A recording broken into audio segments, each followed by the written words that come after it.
Today we're going to be taking a look at one way to analyze how appropriate, how good a model would be for a set of data. And we're going to be using what are called residuals and residual plots. So to introduce this to you, let me pull up the set of data that we had yesterday in our calculator. This was the data, the last one we did was the one for the baby blue whale, remember? And the graph looked like that, okay? And that line was for answering one of the problems. What I'd like you to focus on is are how close or how far away the data points are from the actual curve. We see that this was what looked like a very good model, but like this data point right there looks to be a little bit below the actual curve. If I trace over to that, so that data point was 12 months and this many pounds. If I go up to the curve, oops, that goes to the other one. If I go up, well, shoot. Let me go over to where it's 12. I thought it would go right up to where it was 12, but let me go over to here where it was 12. In fact, let me do second calc, value number 12, and let's see, 128,307 as opposed to, well, how do I get to that plot? As opposed to 113,000. So this data point is below the actual model, below the curve. So the actual data was below the predicted value. The curve is the predicted value. The dots that we see, those are the actual data. So the distance between the actual and the predicted, that is called the residual. So that's what we're going to be focusing on. How good is the model? The residuals are, a residual is the difference between the actual and the predicted. So in the dictionary, I looked up in the dictionary what a residual was. A quantity remaining after other things have been subtracted or allowed for. Okay, the difference between a value measured in a scientific experiment and the theoretical or true value. A royalty paid to a performer. That's a residual too. Okay, so the residual is the error between the actual and the predicted. It is the actual minus the predicted. The predicted is in the model. We can remember this as AP. AP, okay? Actual minus predicted. Actual from the data that we know is true, predicted from the model, okay? So we can create what's called a residual plot showing how far the actual was from the predicted. The predicted is our x-axis here. That's our predicted, okay? All right, so this first data point, when x was 1 or time was 1 or whatever, that first data point was about 1.5 units, about 3/4 of a unit below the model, okay? This dot was about 3/4 of a unit above the model, and so forth. So if these data points are above the curve, then that means these are the actual. So the actual was bigger than the predicted, okay? All right. So the dots show us how far each data point is from the model and whether it was over the model or below the model, okay? If the dot is above that x-axis, then the data is larger than the model. Below the x-axis, then the data is smaller than the model, okay? So a model is considered to be good. Well, first of all, what if every dot lied? the past tense of lie. Anyway, what if every dot was exactly on the model? What would that mean? That would mean that your model was so accurate that it was exactly correct. It was exactly correct. Okay? That does not always happen in realistic data, okay? Unless somebody is sitting there like me and forcing it to lie right on the line, okay? All right, so when it's not right on the line, we want it to be close to the line, of course, but that's relative, right? It depends. Like with that blue whale, those weights were so high, right? I mean, we're talking hundreds of thousands of pounds, so you could be a few thousand off and still be a good model, like we had in that one. We were that one where I traced over to where I forget what was the time value, 12 months, I think. The model showed like 200,000 something, and the actual was 100,000 something. But it looked really close because of the range of values that we're looking at. Okay, so how do you tell if it's a good one? A model is considered to be good if the residual plot is scattered and does not, we want the residual plot to be scattered or right on that zero line. And it does not resemble any known curve or pattern. Okay, that's a good model. Okay, a few above, a few below, but not in any pattern. Okay, so these are the directions to create a scatter plot. Not a scatter plot, a residual plot in your calculator. And we're going to go in, we're going to do that. I'm going to talk you through that. But this is the list. Well, if you forget, you can come back here and follow these exactly, and you'll be able to create your residual plot from that. Okay, let's take a look at a few examples. All right. I pulled these from AP Classroom, these multiple choice questions. All right. The graphs give 3 residual plots for linear, quadratic, and exponential regressions. Which of the following is true about the residual plots for these regressions? So before we even look at the choices, let's take a look at the residual plots. This first residual plot has a parabolic nature to it, right? That tells me that the linear model is not good, because the residuals follow this pattern. The quadratic residuals appear to be very scattered. They appear to be very scattered. So that to me looks like a decent model, okay, just looking at that without having a better one to consider. The exponential residual plot also has this gosh, it looks very similar to the linear residual plot, doesn't it? But it's not exactly the same. I can see some of these points are not exactly the same. But anyway, it's the exponential residual plot, and it also follows a parabolic nature, so not a good model for us. Now, if they offered a different residual plot that was also scattered but closer to that x-axis, then it would be the better model to consider. But of these 3, the quadratic model is the best. Okay, that's how you want to think of it. Okay, so let's take a look at these options. The residual plots for linear and exponential are without pattern. That is not true. The linear and exponential are with a pattern, so I know already the answer is not going to be A. The residual plot for quadratic is without pattern. Yes, that is true. The residual plots for linear and exponential show patterns. Therefore, linear and exponential models are appropriate. No, that is not true. So not B. Okay, residual for linear and exponential regressions are without pattern. Yes, oh no, that's not true. They do have a pattern. So not C, so I know my answer is D. Let's read D.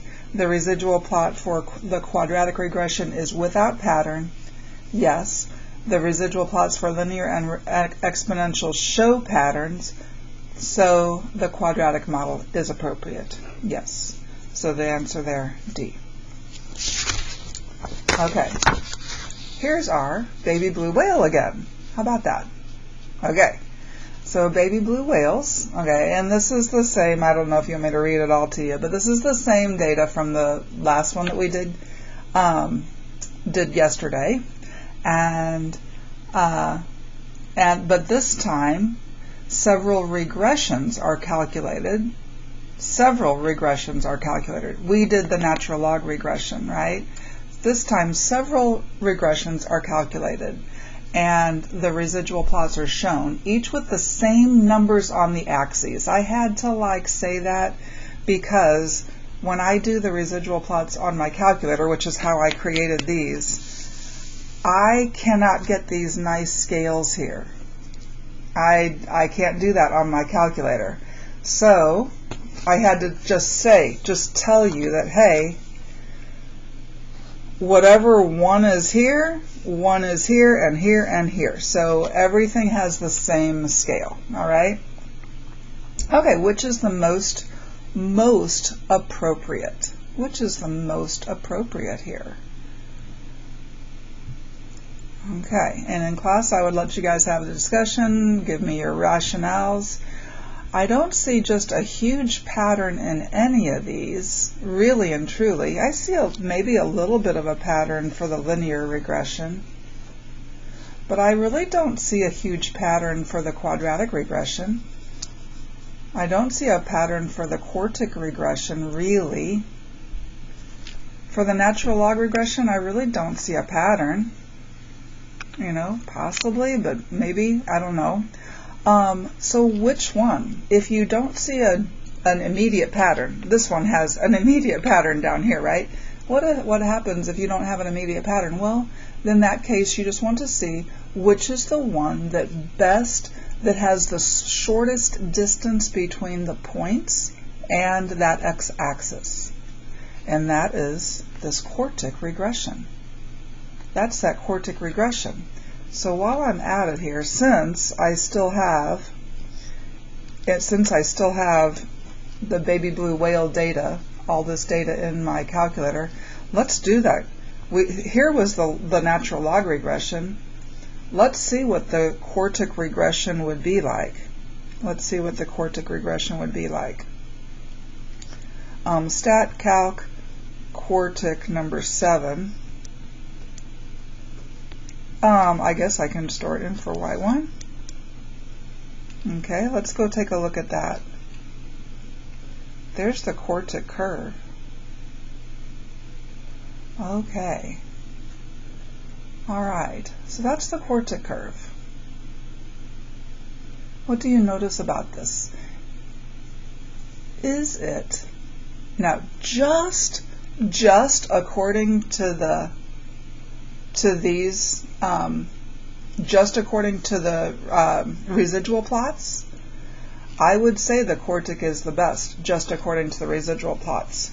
But in this problem situation, in the context, what's going to happen as time goes on? Here we were at 145 months. I don't know how long blue whales live, but let's say that it went to 200 months. Wow. Is this a good model for this situation? Absolutely not. Not for this situation. Not for this situation. Okay? So, I'm going to answer the question as it is posed. Which regression model appears to be the most appropriate? And I'm going to say C because it does appear that that is the most appropriate. Okay? But it's not the most appropriate. The natural log regression would probably, well, it would probably be better than a quartic, right? If I go back to our natural log regression, Let's graph that again. And this is still on that same going to 200. Doesn't that more accurately predict it? I think so. I definitely think so. Now, there's another regression that is probably even better in this situation, because that baby blue whale, its weight is not going where. As time goes on and on and on, what happens to this weight? It's going to go to infinity, very slowly. In real life, is the blue whale going to keep increasing its weight forever until it dies? Well, that's going to be a good discussion to have in class. It will be. Okay. We're going to learn about a logistic growth that probably will more accurately predict the long-term weight of this blue whale. Okay, let's go on. Let's move on. I'm sorry I got distracted on that one. Okay, a linear regression is performed on a set of data. The residual plot for this regression is shown. Which of the following statements is true? The linear model is not appropriate because there is a clear pattern in the graph of residuals. We found the right answer right off the bat. Okay? That is the right answer. The next one says the linear model is not appropriate because the graph of the residuals has more points below zero than above zero. That is not the reason. The linear model is appropriate. No, we know that it's not appropriate. So definitely A. So number 3 came from AP Classroom. Number 1 came from AP Classroom. Number 2 came from Mrs. Murray. Okay? Only because I wanted to go back to the baby blue whales and see. I was curious what other regressions would have a better residual plot. Okay, so for a good discussion, but not likely to be a test question. Okay, number 4.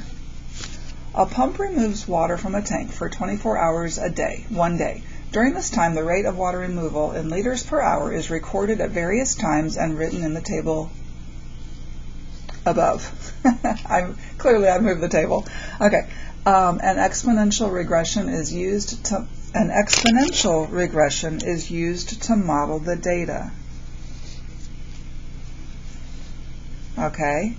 The rate of water removal in liters per hour from time 0 to time 24 hours. Okay. Which of the following is the residual graph for the exponential regression model?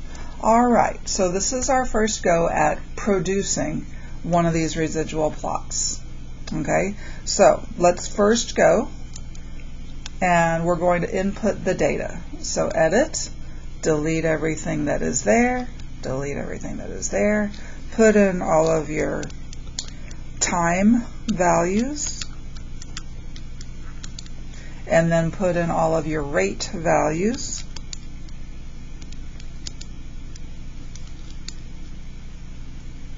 Oops, I never did go over, did I? Let's do that again.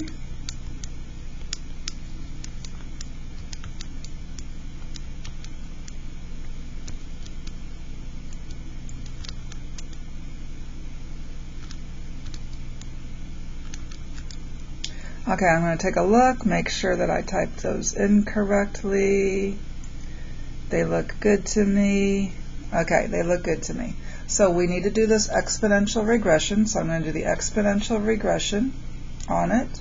That exponential regression is down here at number 0. So you can just push the 0. You don't have to scroll down. You can just push 0. Okay, L1, L2, frequency list blank. I'm going to store it in for Y1.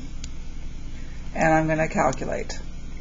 Okay, so it appears to be a pretty good model. Yeah, appears to be really good. I can do zoom 9 and do what we did before. This is everything that we did before. So that shows me I still have stat 1 or plot 1 on to show the actual data. So some of the data are a little above the model, some of the data are a little below the model. Okay, so we're going to create the residual plot. Let me show you how to create the residual plot. Okay, I would like you to go to stat plot up here. So second y equals for stat plot. So right now our plot 1 is on. We're going to turn it off. Okay, so we're going to turn that off. Okay, and now I'm going to go to plot 2. So I'm going to go back to stat plot and go to plot 2. Plot 2. Oh, and I can tell that I already had done this. I should have cleared this out, but I didn't. Okay, that's okay. We're going to turn plot 2 on, and in for x, and we're still going to do a scatter plot to get these scattered. Okay, we're still going to do scattered, and we're going to have L1 in for the x list, but in for the y list, we want the residuals. Right now, you probably have L2 in there. We don't want L2 in there. We want the residuals in there. And here's where you go to get it. You need to go to list right here. So I'm going to do second stat to get to list. And there's residuals. So number 7, you don't have to scroll. You can just press number 7. And that puts the residuals right there. Okay. I'm going to just go and leave it on these little squares, and then this is allowing me to choose the color. But okay, and now if you haven't done it already, do zoom 9, and there are the residuals. Okay, and so all we have to do is figure out which one matches this graph, and B matches that graph. Okay. So I just wanted to put, this is a Miss Murray question. I wanted to put in a question that made you do the residual plot. So this is it, okay? On AP Classroom, I didn't see a single problem that forced you to make the residual plot. They were only problems that you were given a residual plot and asked to interpret the meaning of it, okay? But I thought for this section, I thought it would be good for you to know how to do it on your calculator. So that's going through those steps that were on that first page of the notes. All right? Okay, so that's a Miss Murray question, not an AP Classroom question. Okay, this is also a Miss Murray question. I can tell by the residual plot, it's not quite as nice as what they can make in AP Classroom. Okay, a set of data is assembled analyzing the amount of mold in square micrometers on a certain food at time t hours. An exponential regression is calculated to model the situation, and the residual plot for this model is shown. Which of the following is true for this model? The exponential model is the same as the linear model for this data. Well, we have no idea if that's true or not. We have no idea what the linear model would produce. Okay, I might go back and change this to be must be instead of is, because we really don't know what the linear model looks like. The exponential model is a perfect model for this data because there is no difference between the data and the exponential model. Yes, that's true. I just wanted to make a question that made you examine what it would look like if the model was exactly the same as the data, okay? So the exponential model is not appropriate because there is a pattern, not in this case, because they are exactly on the model, okay? The answer here is B. All right, last example here. This didn't come from AP Classroom, but it's very similar to one from AP Classroom, all right? The one from AP Classroom I put on your worksheet, all right? Okay, A data set contains measurements of heights in inches and weights. Okay, of heights in inches and weights in pounds of 15 different dogs. A quartic regression is calculated. So a quartic regression is calculated with heights as the input. So height is our x list, and weight is the output. So weight is the y list. Okay. The given residual plot has been labeled the given residual plot has a point labeled x at coordinates 18, -1.265. What does point x indicate in the context? Okay, so before I even look at the choices, 18 is the height. So we're looking at the dog with height 18 inches. And that dog, its weight is 1.265 pounds below the model. So the weight is 1.265 pounds below the model, the quartic regression model. So that's the meaning of x there. Okay, let's see which one fits. Because x is below the x-axis, for the dog with a height of 18 inches, looking good, the model overestimates the actual weight by 1.265 pounds. That's exactly right. So again, we've hit the correct answer from the get-go. But let's go ahead. Because x is below the x-axis, for a dog with height 18 inches, the model underestimates the actual weight. No, that's not true.